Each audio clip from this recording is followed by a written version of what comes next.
Oh, absolutely. I've been saying literally from the first day that I've been reporting the second wave that the official data does not capture the scale of the calamity.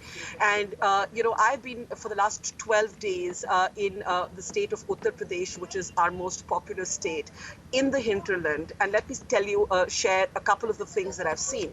One, we are seeing mass graves. And when I say mass graves, literally mass graves by the riverbank in North India, where bodies are either floating in the river or they have been buried in the sand of these riverbanks. I have personally counted 1,000+ bodies at 6 different points along the Ganga River, which is considered one of our holiest rivers. And what's happening is that people are abandoning these bodies, and people are abandoning these bodies for 2 reasons. One, poor people do not have the money for cremation. They do not have the money for the wood that it takes to light a pyre. And the second is that there's a great deal of stigma and ignorance and prejudice that is still associated with COVID in our villages. So that is why we are seeing this pile up of dead bodies that there has been no acknowledgement of from the government. And Beverly, even more shockingly, a really disturbing video has emerged in the last 24 hours, which shows that the police is actually taking off the shrouds from these graves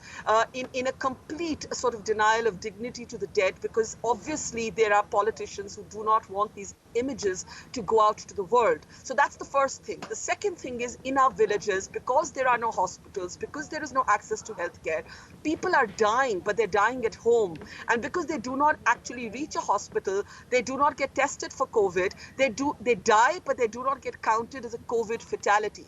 So all of the reports that are suggesting that there's at the very least, a factor of 10 that separates the real from the official, I would go with that, because that's what I'm seeing on the ground. It's extraordinary, Barker. And to your point, the resources in these rural areas to cope with this are dire.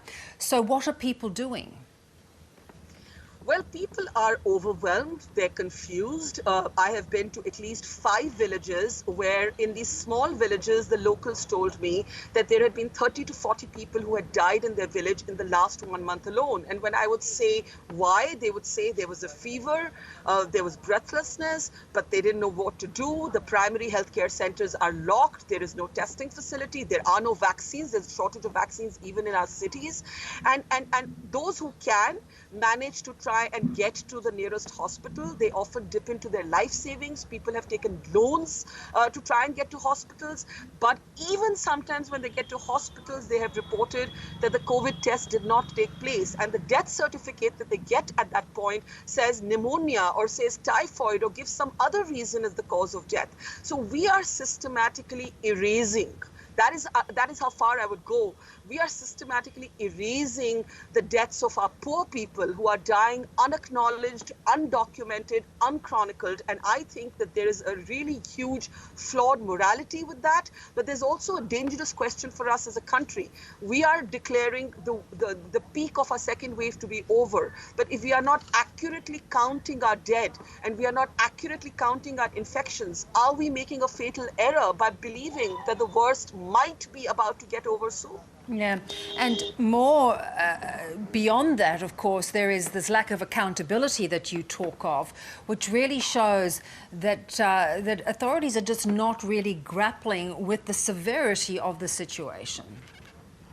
Unfortunately, our government has been more fixated on its image, as particularly its image in Western media. They have sought to create this into some sort of, nationalist argument. And they keep on saying, why do journalists like myself report from cremation grounds? Why do we go to graveyards? We're called vultures on Twitter and social networks for telling these stories, abused and threatened.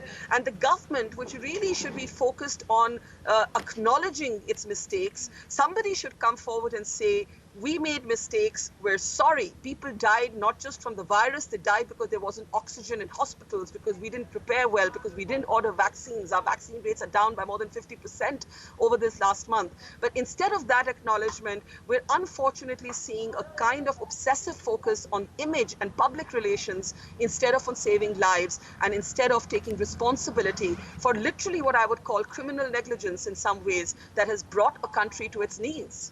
Parker, we appreciate you, as always, bringing us that report from the front lines. Thank you. Thank you for having me, Beverly.